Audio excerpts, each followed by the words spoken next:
hivi. Je, is this the end of Raila Odinga? Because you see, amekuwa akisema vitu mingi zikibackfire. Yesterday was to be a grand maandamano. I don't know if it happened. I'm not sure. Tomorrow was to be, they said today they regroup, they prepare, tomorrow they come.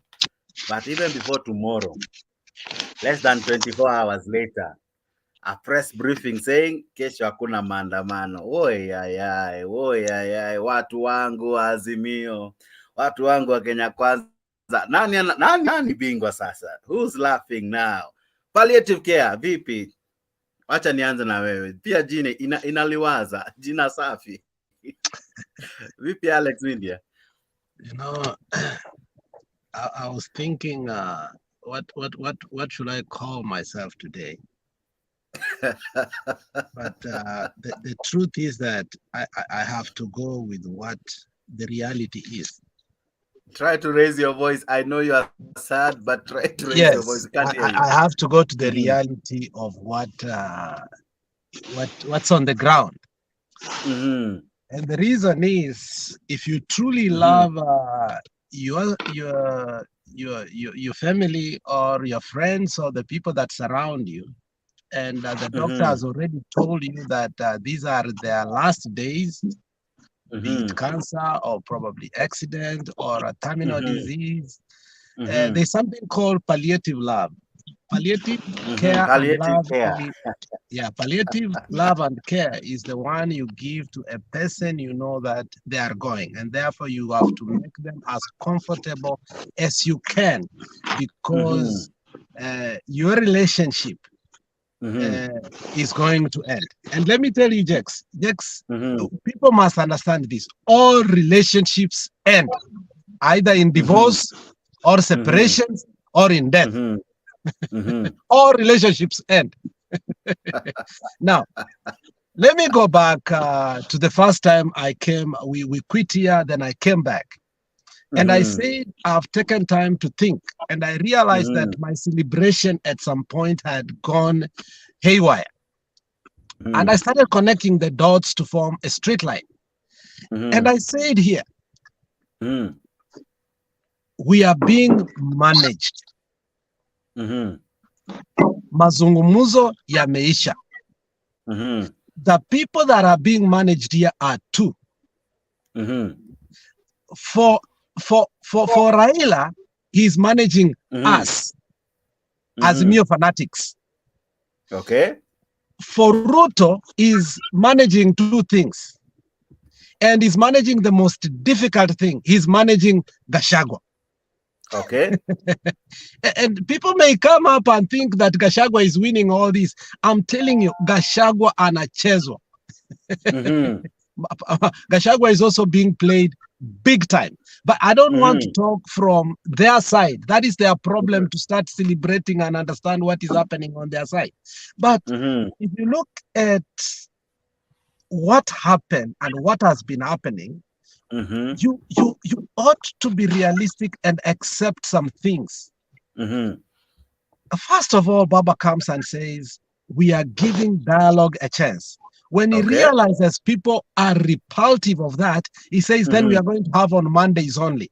Then when we are not satisfied, then he said Monday and Thursday. But what happens after that? We form these groups, we regroup again, tunasema we are starting maandamano, Baba goes out of the country. And then usual, and then tunaenda tena airport. You know, me, I'm tired. Hii maneno ya Baba kuenda tunaenda airport kumchukua, and then tunaenda Kibira. I mean, it has become redundant. We must stop that nonsense now. Okay? It's not fashionable anymore. For me, at my age, it's no longer fashionable. We must part away. I'm still in Azimio. I'm not going anywhere. Mtaleta nyororo, mulete na tractor, mjaribu kunivuta, sitatoka. But what I said from early, even yesterday I said, the way we must do maandamano, the matrix has changed, the system has changed, everything has changed from where we started. And that's why mdau wetu jana hapa alituambia aje, mimi nataka hata maandamano, maisha imekuwa ngumu. Dunia jana hapa alituuliza hapa, nani hapa ambaye ako Kenya? Maisha sio ngumu.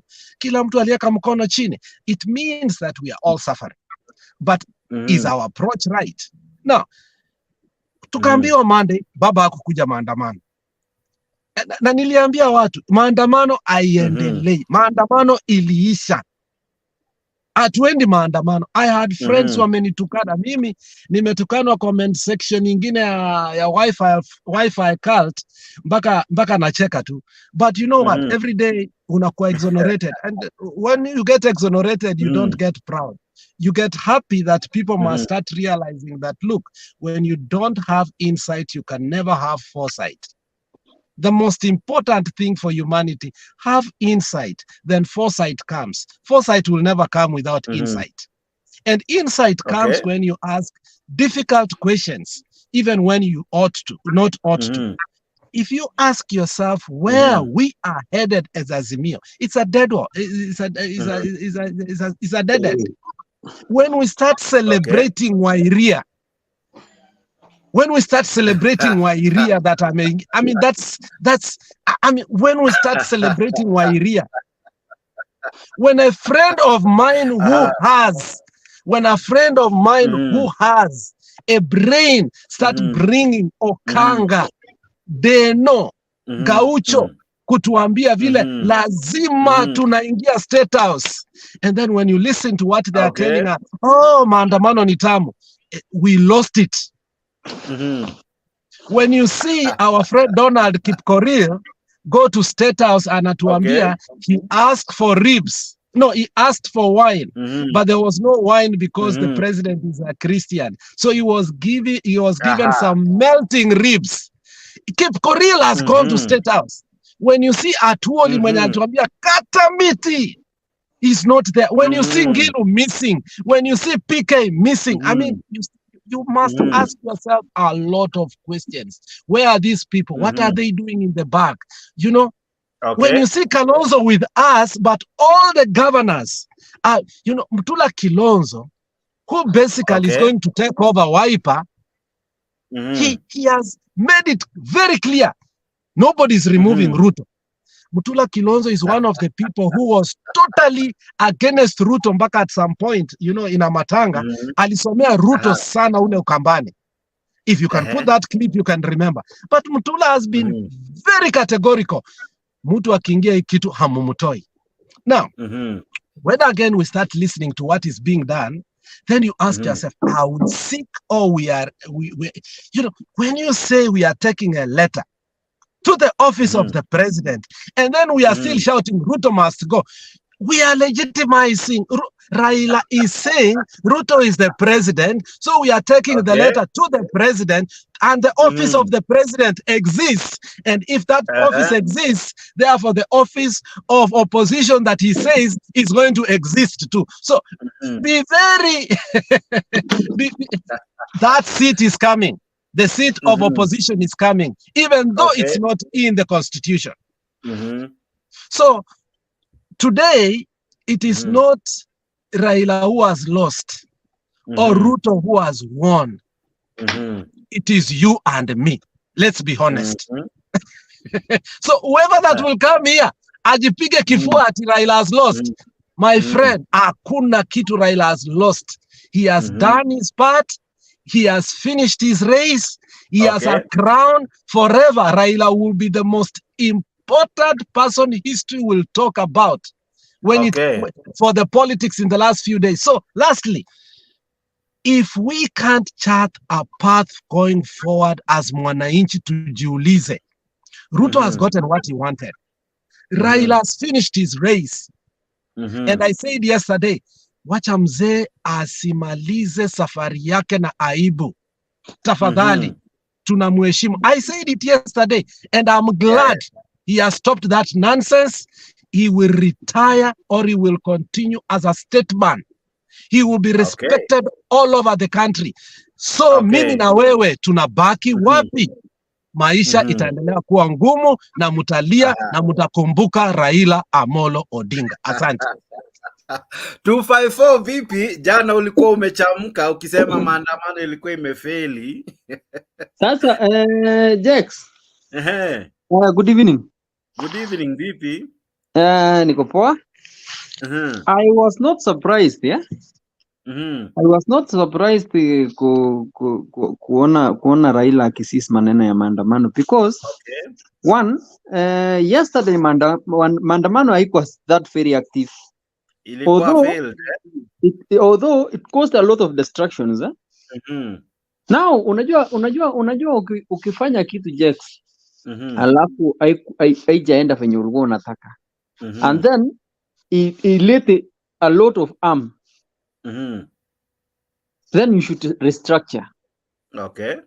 And that restructure, you will follow what maybe the so-called enemy of yours anataka ufanye, so that aibu usipakwe na aibu mingi. Sasa Raila ameona hii kitu inaweza niletea vitu yenye hakuwa na expect, so he had to restructure and that restructuring ni kutafuta his personal interest. Like venye nani amesema, venye huyu jamaa amesema saizi Raila anajitafutia saizi, ataenda negotiate maneno ya mnipe ofisi yangu. Na Raila akiitwa Kwambo day, akiitwa Kwambo from morning to evening, bas huyu jamaa atakuwa amekaa vizuri. Anapewa gari 10, askari 20 na ofisi yake bas. Because Raila, we actually Kenyans, as Kenyans, you included Jex, at least there is a footprint yenye Raila ameweka kwa nchi, of which everybody knows, unaona. But maneno akikuja instigate maneno ya maandamano, tuanze kuharibu mali ya watu, tuanze kuharibu kitu kidogo yenye tu at least mtu ulikuwa uchikimu naye kimaisha, then we see one another as an enemy. So shikilia tu hapo kidogo, shikilia tu hapo 254. Namuona Abdullahi Mahat unasema hivi, mzee wa kitendawili ameogopa. Jemo uko ndani na kuona, asante sana. Sami Onyango ni nakuona, Elizabeth Anyango na kuona, Banjule ni nakuona, Sami Onyango ni nakuona. Asante wewe ambaye unajiunga nami, karibu sana kwa show. Kunaendelea vipi wadau? Unajua saa zingine mimi natamaningi kuelewa. Tulikuwa tumeambiwa kesho ni kukimbia kimbi, lakini kuna venye tukaambiwa ya kwamba ni mazungumzo, mazungumzo side hii, maandamano side hii. Ilikuwa tuende hivi mbio, but nikana kwamba kesho ni kurelax, ni kupause. Wewe mwana Azimio umefeel vibaya? Umefeel vibaya? Nijuze hapo kwa comment. Let me know how have you felt? Nuru Okanga alikuwa amejiandaa. Omosh Wanawa alikuwa amejiandaa. Gaucho the people's president alikuwa amejiandaa. Wewe kama mwana Azimio najua ulikuwa umejiandaa. Lakini Opiyo Wandayi anakuja na statement, anasema unajua ni aje, tumepose maandamano ya kesho. Anadai ya kwamba kesho hakuna maandamano, kesho ni kurelax. Umefeel aje mdau? Nieleze hapo kwa comment. To allow for the resumption of the stalled bipartisan talks after Kenya Kwanza yielded to demands to withdraw Eldas Member of Parliament Aden Kenan from the committee. Now, Kenan will be replaced by his SACU counterpart, Dido Raso, while announcing the intention to call off the protests that have been marred by chaos, destruction, looting, and even death. Azimio, through co-principal Wiper leader Kalonzo Musyoka, had demanded the removal of Kenan, whom they say was elected on a party that is an Azimio partner and could not represent Kenya Kwanza in the talks. Let's begin our broadcast with our very own Chemtai Goin. In a brief statement, Wiper leader Kalonzo Musyoka, also a co-principal in the Azimio la Umoja One Kenya coalition, announced their intention to call off Thursday's protests with a rider that Kenya Kwanza recuses Eldas Member of Parliament Aden Kenan from the bipartisan committee that was set to engage in talks to end the stalemate that has seen the opposition convene anti-government protests. A position affirmed by Minority Leader in the National Assembly, Opiyo Wandayi, later this evening. The leadership of the Azimio la Umoja One Kenya coalition party met and agreed to once more suspend the mass protests that we had earlier scheduled to continue tomorrow. The coalition took this step following the decision by the Kenya Kwanza to accede to one of our demands that informed the resumption of the mass action. Kenya Kwanza acted on Azimio's olive branch, withdrawing the nomination of the Eldas MP from the committee and replacing him with SACU Member of Parliament Dido Raso. As we have always stated, we are willing to bend backwards for the sake of progress of the country, national unity and the stability of the nation. Tunatarajia ya kuwa tutaweza sasa kuendelea na mazungumzo kwa njia ya amani na kwa njia ambayo itawaleta Wakenya wote pamoja. Taking into account that we have a country called Kenya and our national interest actually supersedes our individual interest. Recognizing that our friends on the other side, the Azimio group, I'm sure this is not going to be the end of the many shortcuts that they want to take. I do not want Kenan to be used as an excuse in the name of the other many excuses that they're likely to generate in the next few days. The announcement resuscitating the stalled bipartisan talks, which had been hinged on the removal of Kenan, while Kenya Kwanza had also demanded that Pokot South Member of Parliament David Kosing be expunged from the Azimio side on grounds that the party he was elected on, the Kenya Union Party, had entered into a post-election agreement with the ruling Kenya Kwanza, an issue that was dismissed by the Registrar of Political Parties, who stated that there was no record in her possession of the agreement. Instead of holding the protests, we have summoned our 7-member delegation to the bipartisan committee for fresh instructions.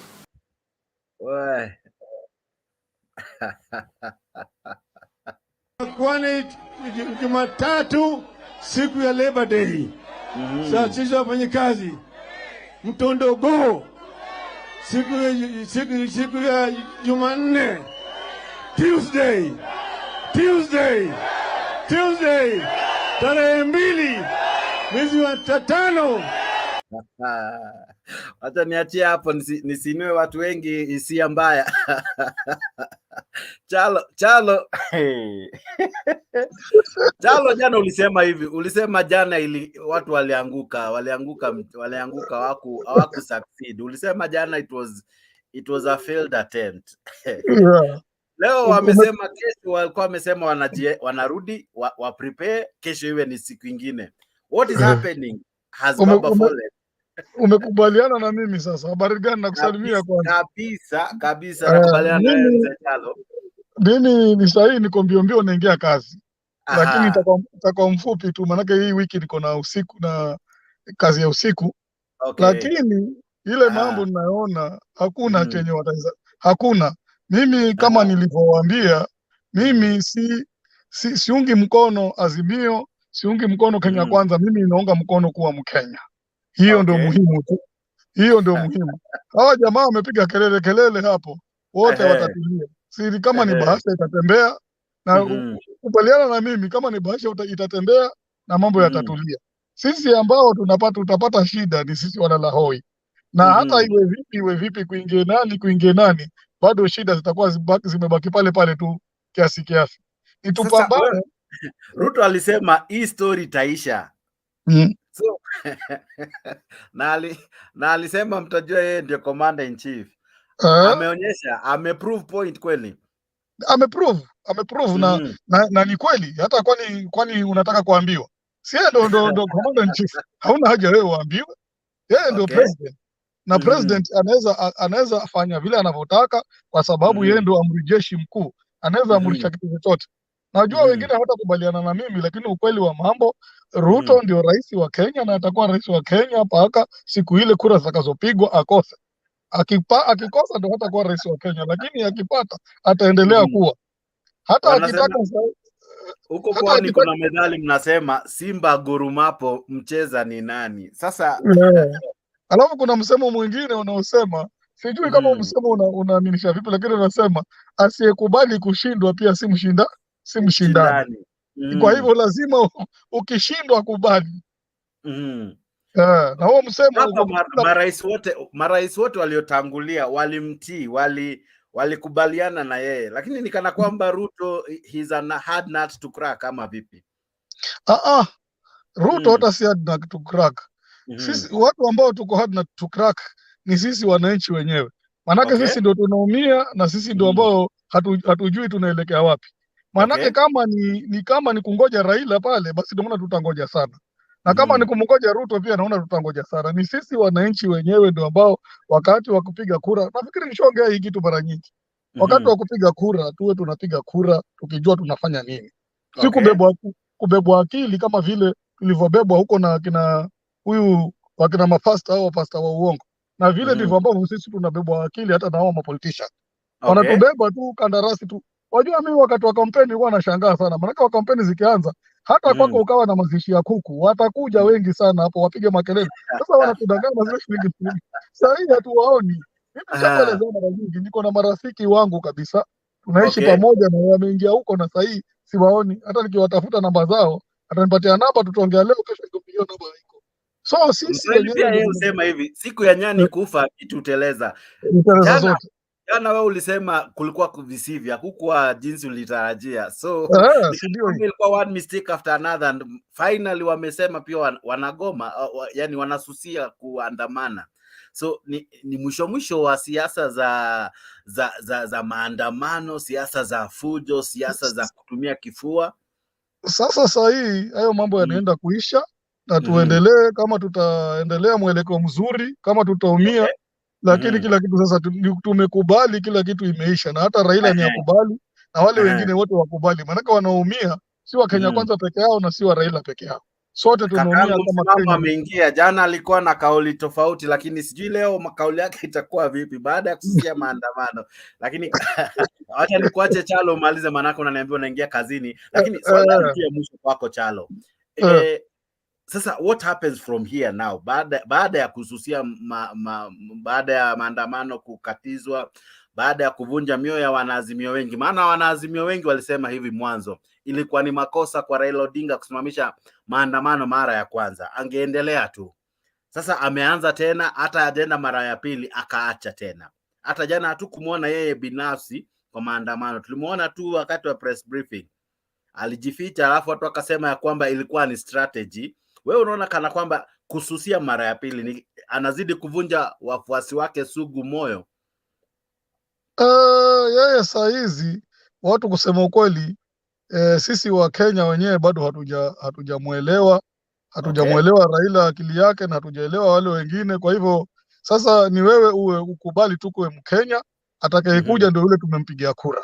Yule ambaye ni rais ndio yule tumempigia kura. Tukikubali hata hapo mambo yataisha na yataenda sawa. Wale wanataka kuipeleka vibaya wataipeleka vibaya. Wale wanataka kuipeleka kwanza sahihi, hata ni mambo na account. Kwa hivyo kama gavana wako yeye hata tengeza, basi hata wezi la urais pale. Maana kama ni mgao wa pesa utapelekwa kwa county, kama ni mgao, kama ni mazao yanasuka kwa county, yanasuka kule. Kwa hivyo kama mimi natoka Mombasa, kama gavana wangu hata tengeza mambo hospitali, itakuwa ni yake hiyo. Sitaweza mlaumu. Kama gavana wangu ataacha barabara zake ziwe safi, ziwe chafu, mashimo nini, hiyo itakuwa ni shida yake. Maana kuna ipato ya pesa ya account. Kwa hivyo hatuwezi kwenda pale tukamlalamikie Ruto tuseme Ruto hajatengeza hii, Ruto hajatengeza hii. Ruto yeye yuko pale kama president, lakini powers nyingi zina governors. Unaelewa? Lakini kidogo tu Chalo, kabla hujaenda, sasa itakuwa vipi? Tutamlaumu wapi Ruto? Maana kama tutaelekeza lawama kwa governor Ruto, basi ni kama baada ya hizi swala atabaki kuwa safe. Yeye yuko safe mpaka saa hizi, kwa sababu hiyo ni county. Hii sasa serikali ni county government, ambayo county government yenyewe ndio itakuwa inajitetea. Ule mgao wa pesa ukigawiwa, kama kwanza kawaida, ile mgao wa pesa inagawanyiwa kulingana na idadi ya watu. Kama kaunti yako ina watu 10,000 na kaunti nyingine ina watu 20,000, na wewe pia watakopa with the same, itakuwa ni ngumu, kwa sababu matumizi yako wewe yako chini na matumizi ya wale ambao ni wengi yako juu. Sasa mgao hauwezi kugawiwa sawa kabisa. Kuna ile kaunti ambayo ina watu wengi watapata mgao mwingi, ile kaunti ina watu wachache watapata pesa kidogo, kwa sababu watu ni wachache, matumizi si mengi kama kule kwingine. Kama kaunti ya Nairobi itabidi itapata pesa nyingi kwa sababu ina watu wengi, ina mambo mengi. Unaona zile kaunti ambazo ni kubwa kubwa zina watu wengi na kila kitu ndo zinavyoenda. Sasa je, hao magavana wetu watatujengea mahospitali ama watatuacha na Funza? Manake Funza wanaua watu. Na Funza ni kimdudu mdogo tu. Sasa hapa lawama tutaelekeza kwa mambo sio kama ni kuikwea wale supporters die hard. Kidogo tu msimamo naja kwako tu sasa. Ataondoka huyu kidogo, niko na swali naye kidogo tu. Ukimwacha kienda utakoja nitendea haki. Haya, Chalo nakuomba usikubali kuondoka kabla msimamo hajakuuliza. Lakini niko na dakika 15 tu. Okay. Hata milango hata ni dakika 2 tu. Nataka nikuulize. Ndugu yangu Charo. Ni Chalo ama ni Charo? Charo, huyu Mgiriama si Mkamba. Charo. Wakwehu we. Hayo wakwehu. Wacha nikuulize kwa faida ya Jex asije akatuona tunakoroga kingenge hapa asielewe. Langu nikuulize tu swali moja ambalo haswa unasema governor yeye ndio sasa hivi tumkodolee macho kwa sababu kwamba Ruto hana lawama fine. Lakini kama atakuwa shati wa ubavuni na huyo Ruto haswa amemtia gavana wako ubavuni, hana usemi, wewe haswa kama mwananchi nani utamlalia? Nani utamfuata? Sasa wewe hata hiyo swali unauliza ni kama wewe uko na bibi yako kwa nyumba halafu kutoka mtu mwingine ajamshikie bibi yako, hata wewe hawezi kukusikiza. Manake sasa huyu gavana ni wetu huko kwa hayo sasa tunashuhudia, kwa sababu magavana ndio wao tunawashuhudia sasa hivi wakilia pesa hakuna, kaunti hazijapata pesa, na wewe Charo unalilia utengezewe hospitali. Gavana huyo yuko sako na bako na Zakayo ama na Ruto, mbavu hana cha kusema mpaka afanye kupangiwa fanya hiki. Wewe Charo nani utamlaumu? Sasa bana, kazi yetu hapa sasa kama ni kumlaumu sana, tumlaumu yule mtu tulimchagua alafu akaenda akatiwa kwa kikapu. Tulimchagua sisi alafu akaenda kwa mkoba huko mbele. Sinaona ndio shida hii. Samahani, nafikiri tutarudiana kesho, muda wangu umeisha. Lakini naona tutarudi kesho hapa tu time kama hii. Lakini yeye sawa. Tumemchagua sisi alafu akaenda kwa kikapu kwingine. Tumemchagua vizuri huko kwetu alafu yeye anachukuliwa anaenda kaeka kwa kikapu. Sasa tutafanya nini? Makosa sasa ni Charo ukienda mimi nikwambie tu sasa hivi yani siasa Kenya imekuwa kama siasa ya wachungaji ama mapasta na waumini. Lakini hata wale siasa ya subiri basi sinikueleze babu, hata ukitaka hata wewe pia ni muumini. Wewe hapo ulipo ni muumini, maana ni mtoza ushuru. Wewe pia ni muumini haswa wa serikali, usijitie kwamba hati nini, wewe pia ni muumini, unalipa ushuru babu. Na ushuru wako unapolipa ni lazima ufanye yale ambao unakusudia kwamba yajenge taifa lako. Ukienda hospitali uhakikishe zina dawa, ukienda shule tujue kwamba wanafunzi wanaenda shule, ukitaka barabara inatengenezwa vizuri. Sasa kama haswa gavana wako ama mbunge wako ama women senator wako ametiwa kiganjani, ametiwa mbavuni, hana sauti, wewe utamkimbilia nani Charo ya kusaidia haswa? Nani utamkimbilia kama wewe mwenyewe hata hautalipuka na kusema enough is enough, wacha kiende, kwa sababu mimi ndio mwananchi na ndio mwenye hii nchi na na haki ya kuongozwa nitakavyo. Kama hutanyamaza utasema nakaa maana na mwangalia gavana maana ndio karibu, huo ni ulumbukeni. Sasa wewe ni mwerevu na ujanja wako wote unasema si Raila ameshinda kwa maandamano. Kesho tukuone unaingia maandamano wewe. Si Raila ameshinda. Mbona unangoja tena mtu kama Raila akishinda ni basi? Kesho tukuone unaenda barabarani. Tumekubaliana. Sawa Chalo, asante sana kwa submissions zako na muda wako. Kwa herini ndugu zangu, muwe na siku njema. Asante sana. Wewe ambaye pia unajiunga nami, karibu sana kwa hii show yako fiti, show kali ambayo umeifanya wewe Mkenya kuwa show kubwa. Asante sana ambao wewe una tune in live kwa Mtembei TV. As usual, I'm your host Jex the moderator. Asante kwa kufanya vipi, kwa kulike na kushare video zetu. Asante sana. Namuona Kimei ako ndani, namuona Hassan Rongo ameingia. Elizabeth unaniambia moderator, you need to go back to your school fees. Sijui kwa nini umeniambia hivyo, lakini probably Kiswahili ilikuwa ngumu kwa hii show. Tutaona hizo story. Lakini zaidi ya yote, join me live. Asante sana Richard Buluni, ninakuona uko ndani. Kemani umeingia, asante sana. Charles Agienda, sorry, sijui kama nimetamka jina lako vizuri. Maoni yako ni yapi? Charles, habari ya saa hizi? Charles amenifanya ile kitu, lakini Omolo jamaa sugu wa Azimio. Hey, jana ulituambia ilikuwa mic testing, alafu ukatuambia kesho kesho ni ile siku, na ni kama ile siku ishatolewa. So what happens? Wajua ile kitu iko kwanza ni kuwa, acha nisikie theory.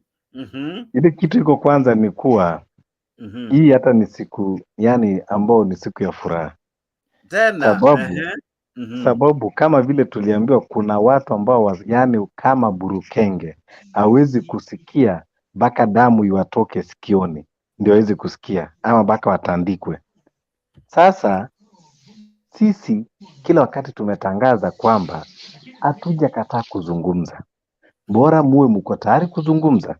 Haya, mkakuja tukaambia kwamba na video endelea tu tukakuja tukaambia kwamba hakuna tatizo, wewe huwezi kuniletea mimi nizungumze na mimi, huwezi kuja ukaniletea bibi yangu umemchukua alafu unaniambia aje azungumze na mimi. Haya, wakasema hawezi kutoa, sijui sasa nini leo imefanya kwamba macho yao sasa yamefunguka. Ndio nakwambia kama burukenge lazima atandikwe. Ukinijibu visawa nitafurahi sana. Ndio. So maandamano ilikuwa kwa sababu ya Keynan, really? Keynan, jamaa mmoja tu wa Eldas, mmoja hivi wa Eldas alisababisha basi ikachomwa jana, akasababisha roli ikachomwa jana sababu ya jamaa mmoja hivi wa Eldas. Hapana. Kwanza ile kitu iko ni kuwa sio ati sababu ya jamaa wa Eldas. Wale wa jamaa walipotu approach wakatuambia tukae chini tuzungumze, tukakubali. Lakini sasa huwezi kuja kuniambia tuzungumze na huku anitemea mate kwa uso. Okay, lakini ngoja sikiza kinara wako before ujichanganye. Sikiza kinara wako vizuri. Na maandamano sambamba endelee, mazungumzo yaendelee, na maandamano sambamba. Hakusita akisema hayo maneno. Hakusema ya kwamba wakitoa Keynan maandamano itazima. Listen, unajua mimi napenda ukweli kidogo. Nisaidie hapa kakangu. Hapa alimaanisha nini? Mazungumzo yaendelee na maandamano sambamba. Mazungumzo ilifaa iendelee na maandamano sambamba. Sababu ndio tukasema kwamba mazungumzo yaendelee na maandamano sambamba ni sababu ya ile attitude ambao alikuwa anatuonyesha kwamba maneno yake yako clear. Maneno hapa haina attitude, maneno iko hivi. Mazungumzo number 1 yaendelee. Hiyo iko sawa. Mazungumzo inaendelea. Maandamano sambamba, yani maandamano inaendelea pamoja na mazungumzo. Hakuna moja ilikuwa isimame. Sasa ningeomba katika fairness yako. Nieleze sasa. Nakupa nafasi nzuri. Endelea. Kwanza ningeomba katika fairness yako ukiamua uonyeshe pande zote mbili. Ule kinara mwingine aliwahi kusema kwamba hakuna mazungumzo tutakuwa na mzee wa vitendawili. Mazungumzo ile tutakuwa nayo ni mazungumzo ya kuongea mambo ya kustaafu kwenda Bondo. Sasa saizi ile mazungumzo iko mezani, ni mazungumzo ya bei ya vyakula, ni mazungumzo ya sava, ni mazungumzo ya IBC, ni mazungumzo ya Cherera. Hakuna ndani ya hizo mazungumzo, hakuna Bondo, hakuna kustaafu. Lakini saizi amekuja akasema kwamba tuzungumze. Kwa hivyo nataka kuambia kwamba political statements ni political statements, saa zingine naweza kwa hivyo ukiamua kuangazia mrengo moja, uangazie pia in all fairness. Sawa.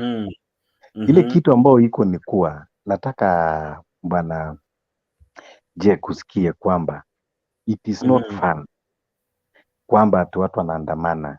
Don't think that Azimio anaandamana tu kwamba kuandamana. Okay. Kuandamana is a sacrifice, is a divine, is a devotion. Okay. Kuleta mabadiliko katika Jamhuri la Kenya, mabadiliko ambao itafaa kila moja, including Jake, including hata hao ambao wanapigania upande huo mwingine. Okay. Lakini sasa iwe maandamano kuna tear gas ama kuna tear gas, it is a sacrifice because entail unakanyaga lami, umeacha kazi zako wanafanya hiyo. It is a calling ambao mtu unafanya at least kulipa katika community yako. Sasa ile kitu ambayo ilikuwa inafanya tuandamane, sio tulikuwa tunaandamana for fun. Tulikuwa tunaandamana sababu kulikuwa na ajenda na tunabisha mlango tunasema jamani tusikizeni, tuna kitu ya kuzungumza. Waona? I want to be as fair as possible. Meniambia niwe fair na nijaribu kwenda nyuma zaidi. Nikirudi nyuma ilikuwa ni Ruto must go. Ruto ako gangari kabisa. Ilikuwa tunaenda kumtoa Ruto State House. Leo ametoa speech akiwa State House. Ilikuwa ni kumngatua katika mamlaka, bado hajatendeka. Ilikuwa hakuna mazungumzo, kwanza tutaandamana. Tukaambiwa tumesitisha mazungumzo kwa sababu ya Ramadhani. Ramadhani ikaisha. Tukaambiwa Ramadhani kisha tu hivi Tuesday which was jana tunarudi maandamano.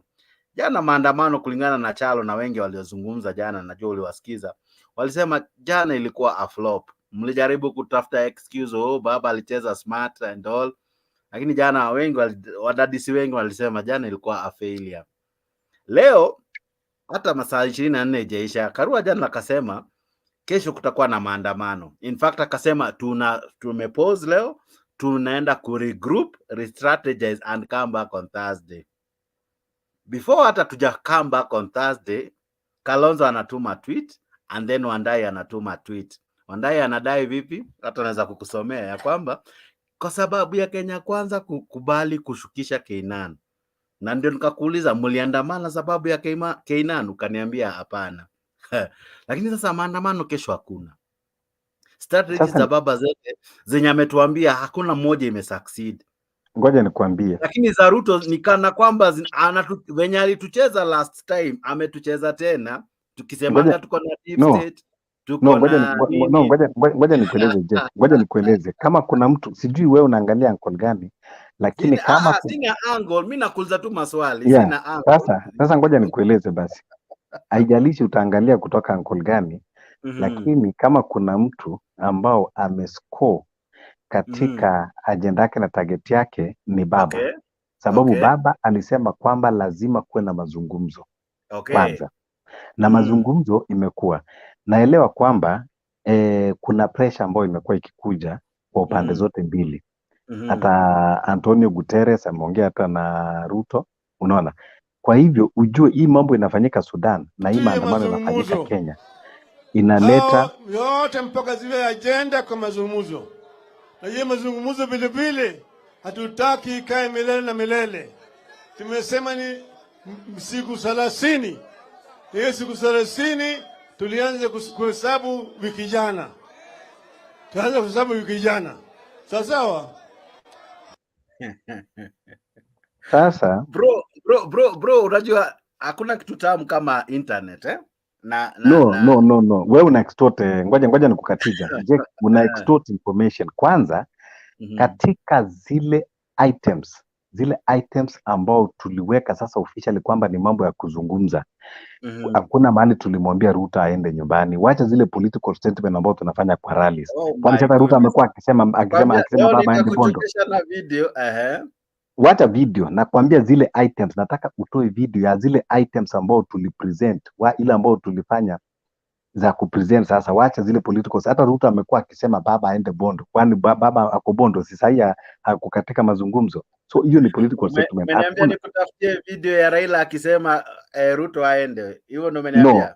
katika declaration, katika zile declaration ambao tuliweka kwamba ni agenda petition ambao tunapelekea serikali, nataka uniambie mahali ambao tuliandika kwamba Ruto aende. Nataka unitolee moja, wacha zile political settlement. Sawa, Katika zile petition ambao tuliandika, na kujenga tu saa hizi, nitolee katika hiyo petition. dakika tu moja. Yeah. Ili useme na kubali. Umeanza kusema nina fish sana. Wacha kwanza nikuache pause. Mos vipi? Hapo rafiki yangu. Leo ni ile siku ambao nashangaa na jamaa wangu hapo unauliza maswali lakini anashindwa kujibu. Because najua Raila anachezea watu wake. Na mimi nilisema tangu juzi Raila anachezea watu wake. Okay. Na ukiona vile huyo jamaa anaongea, ni kama bado hajabali hii kitu imeenda bwana. Raila mambo yake kama amechotwa kitu kidogo amenyamaza, anachezea tu watu wake tu akili pole pole hivyo. So watu tu wabali hii kitu mpaka 2027 turudie tufanye election nyingine. Hakuna mambo mengine tena. So tuseme kama ukiangalia like 3 weeks ago hao watu wazimio walikuwa wanasema ati naenda kutoa Ruto pale State House. Kidogo nasikia sema hivyo. Jamaa hakuna kusema hivyo.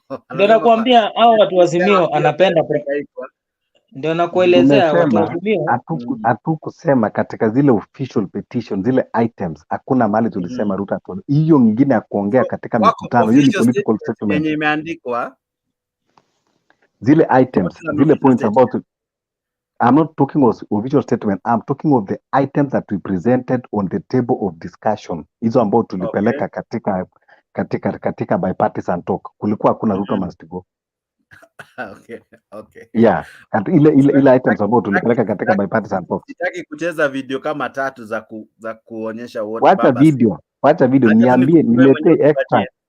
Unaona date 19 March Raila Odinga alihojiwa na Citizen hiyo footage niko nayo, lakini unaweza icheza tu hapo kando ili nisikuvute zaidi ya yote. Pia kuna wakati pia Martha Karua kwa maneno yake akiwa Kibra alisema Ruto must go. So huyo ni kigogo wa Azimio, so huyo tusimchukulia alikuwa anaongea viofisho. Unajua, as much as you want to deny no Jack nataka wacha tulize wa Kenya basi. Ngoja. Ruto must go. Amesema, lakini nimeuliza, nimekuambia hiyo haikuwa katika agenda ya bipartisan talks, na nikakwambia Ruto pia alisema kwamba Raila lazima aende Bondo, na akasema discussion ile tutafanya ni discussion ya retirement. Sasa hii discussion ile iko katika bipartisan ya retirement. Si Ruto amesema pia. Ruto pia amesema.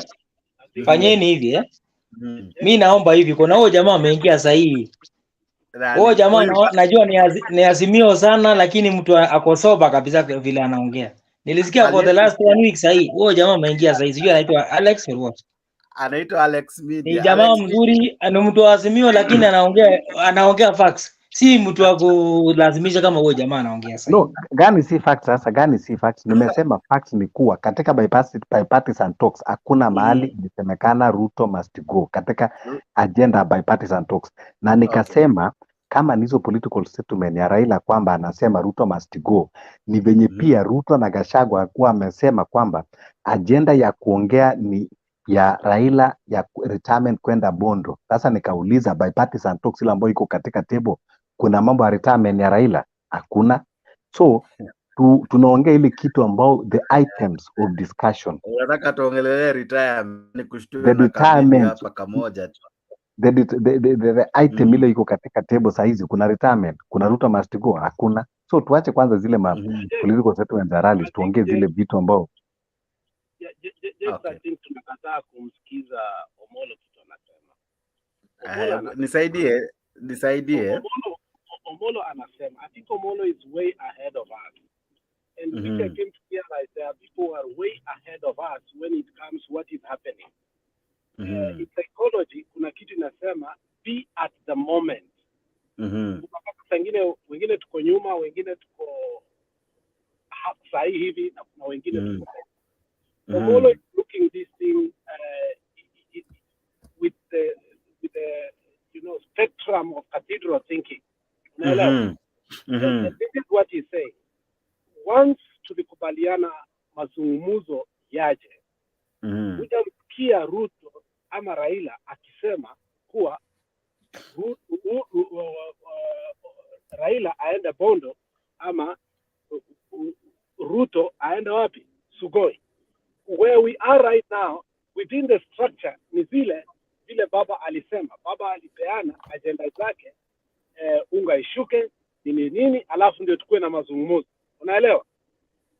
Ruto amefanya hivyo, imeshuka, vitu zinaendelea. Na Ruto akamwambia baba, if you want this thing to continue, itafanywa parliament. Okay, wamechagua watu within the parliament. Akamwambia pia, lazima ukubali me as the president, you as the opposition. It is going on like that. So what Obolo is saying, when the talk now started, which some people have refused to acknowledge that the talks are going on, but Maandamano is not the way to go forward. Maandamano was to manage people. People are being managed here so that politically wasiumie. Unaelewa? Ni placebos here. Unaenda hospitali una insist wewe ni mgonjwa. Daktari ajue ni mgonjwa wapi. Kukusaidia atakupea tembe ambazo zinaitwa placebo. Hizo tembe ni chokaa. Utaenda nyumbani ukunywe mara 3 siku na you will feel good na utaambia watu I feel better. Unaelewa? So we are being given something here called political placebo. Watu waende tu maandamano wasikie vizuri. Lakini is the heart of Raila in the maandamano? No, it is in the talks. Are the talks going on? Of course, yes. Not as we want, as they want. Whatever they say is happening. We refuse, we do not want to talk. In where? In parliament. Parliamentarians were chosen. We refused that whatever Ruto said. But Ruto as the president, Raila in the opposition, within the structure of the law. That is what is going on. So we must ask ourselves what is going on. Is it what we desired or not? And that's why in my submission I say the person that anaumia hapa ni mimi na wewe. Once it went that way. And that's why I'm supporting Omolo. Omolo is saying maneno ya kusema Raila alisema Ruto must go when nini ilianza. Hakuna. Hata yesterday for Raila kusema we are taking the petition to the office of the president. He was legitimizing Ruto as the president, and the office of the president exists. And that is why, for me, I still wonder why people should even say that tulipeleka vitu kwa Ruto. Ruto kama nani? Ruto kama rais yako. You have already accepted Ruto kama rais yako. So, Omolo is right. Thank you.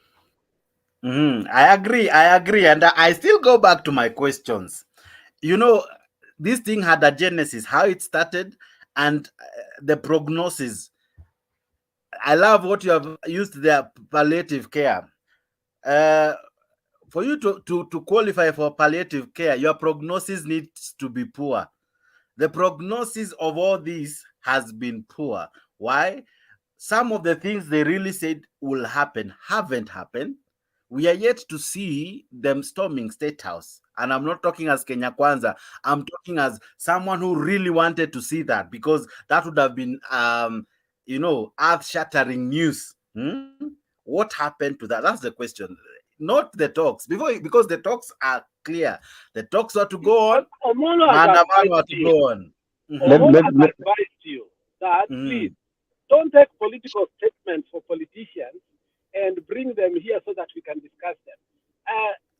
If you hear some things, no, they are political statements, but then you must now dissect political statements and the real agenda. Now, if you hear, okay, and that's what shocked me above everything, and Madam Sholei took advantage of it, okay, and made a good propaganda, which even if I was in Kenya Kwanza, I could have made. When Baba said it must be a structure of an accord, kama ile ya Kofi Annan, then Madam Sholei rushed in to talk about the seat of the Prime Minister. You hear that? Why did Baba bring in? Why did Baba bring? If he really wanted to take, okay, if he really wanted to take Ruto out, why did he have to bring the accord in? No, by that time, the issue of taking Ruto out was a foregone conclusion that Ruto cannot go. There are no structures to take this guy.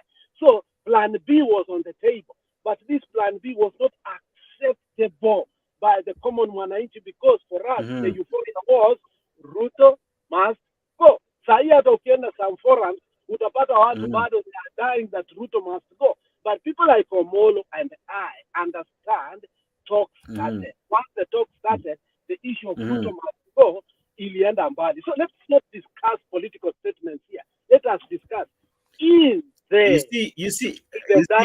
I strongly, as a moderator as well, I would still strongly not say that I agree that we shouldn't talk political statements, because these political statements have influenced the decisions and the stands of many.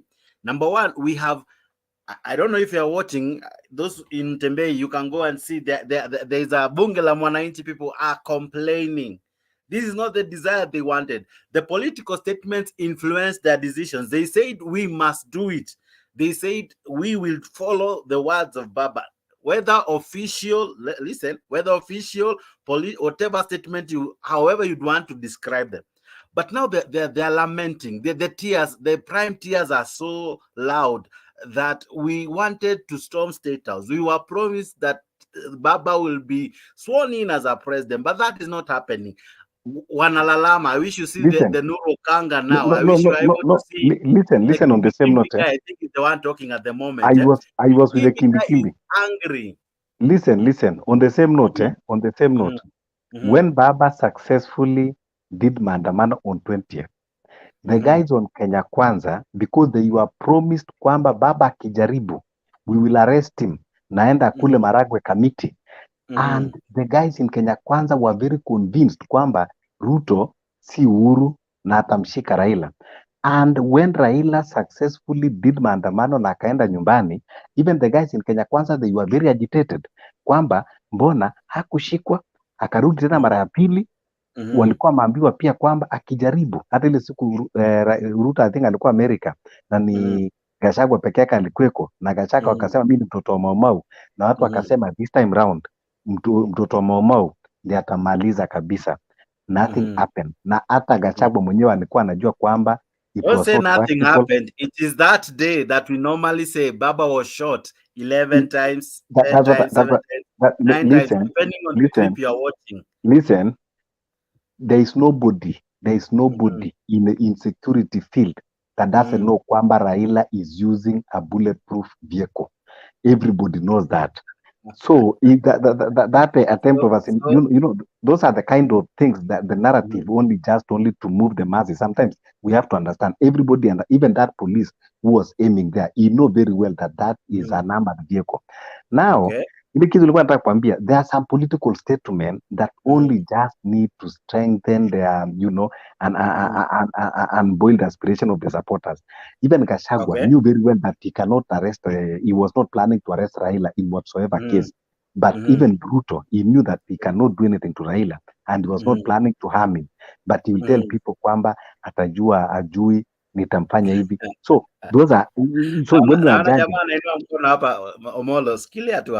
ngoja tu nimalize. So when you are judging, you cannot judge based on the political statement that is out in the field there. Ile kitu nikasema ni kuwa we want to see the serious talks. What are the items on the table? The items on the table of discussion.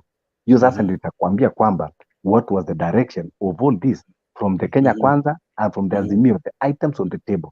Now, one item ilikuwa kwamba hatuwezi kuongea Kainan akiwa pale, lakini Kenya Kwanza they knew because they brought Kainan deliberately. Lakini sasa wamejua kwamba this thing is going array, and now they decided to remove him. So now the serious discussion will resume. So kwa nini watu waende maandamano kama kuna serious discussion? It does not beat any logic. Okay, let's go with what you're saying. Why didn't Baba yesterday really come out to show us that he's with us in the Maandamano? Let's come from there. Maybe you have some intelligence about that. Yes, I have some intelligence, and it is not even intelligence. It is just a common logic. Yesterday, the Maandamano of yesterday was a bit different.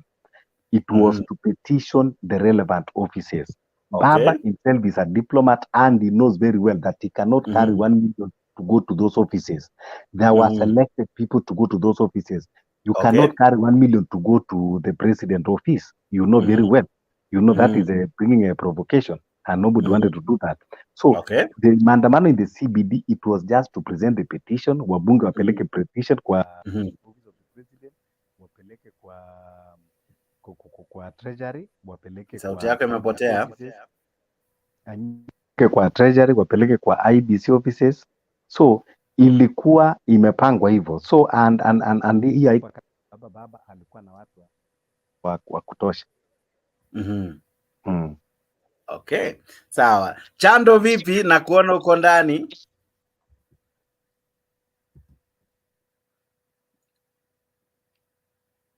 What do I do? Can't unmute the mic. Uko sawa, uko sawa? Unisikia? Kabisa, endelea. Unisikia? Kabisa. Uko sawa? Ngoja nikwambie kitu kimoja. Wataongea story mingi hapa. Baba, they don't know what they want. Watu wajui kitu wanataka nini. Do you know what I'm saying? This taongea story mingi, but because they're always changing. Kenya Kwanza is winning. You know why Kenya Kwanza is winning? Kenya Kwanza is winning because Ruto amestand bipartisan talk isiongee out parliament. Hakuna tukuongea nje. Amestand vile vile. So the fact that Adan Kenan ametolewa, I don't think Ruto amesema ametolewa ndo itaenda nje. Bado itakuwa parliament vile vile. So what is changing? Hajasema ametolewa lakini itakuwa nje. Itakuwa bado parliament. Ama amesema kwamba itakuwa nje. Sasa so what they do sawa, ametolewa, hakuna shida. Sasa nini nafanya Ruto mimi hapo? Kidogo tu Omolo, no one interrupted. Allow him. No, I just wanted to mingi bila kukuuliza swali. Endelea Chando. Aliongea akamaliza, mimi niongee kidogo, mimi sitaongea sana, naongea tu kidogo. So sasa hii ulikuwa unasema wanaambiwa tutolewa mtu the Azimio funds au kina Ruto kwanza, baadaye wana uchungu sana because whatever wa promise hazikui. That's why there was a time walikuwa wanasema with baba with not baba, sisi tutafanya hatutamsikiza tena yeye because yeye anatuchanganya. Anaongea peke yake huko, alafu sisi tunataka tuende huko na tu stop. Are you getting my point? To stop. Hiyo kitu ya watu wazima inawauma sana. Sasa hii baba leo amesema hakuna maandamano. Whatever they were saying jana, sasa hii kesho imestopishwa. Are you getting the point? So for me, jana the reason why nakosa kuelewa Omolo anarudi tu sasa hivi. Jana alisema yesterday ilikuwa rehearsal, tomorrow itakuwa mother of all, So and then ikihairishwa the statement changes. So I don't know why they always keep changing the goalpost. So inakuwa ngumu even for me to follow because I like following someone's If you listen to people properly analyze within Azimio, I don't know why you take the people from the other side, the proper analysis, and you use it here, but you only want to take myopic analysis and then you use it here from Azimio side. Let us be fair enough. Let's be fair enough. We have said it before. From the first day I started coming here to have a discussion, a grown-up discussion. I have always said, wait, and I said, in maneno ya euphoria, in maneno ya kusikiza watu ambao wako emotional for this time and so on and so forth.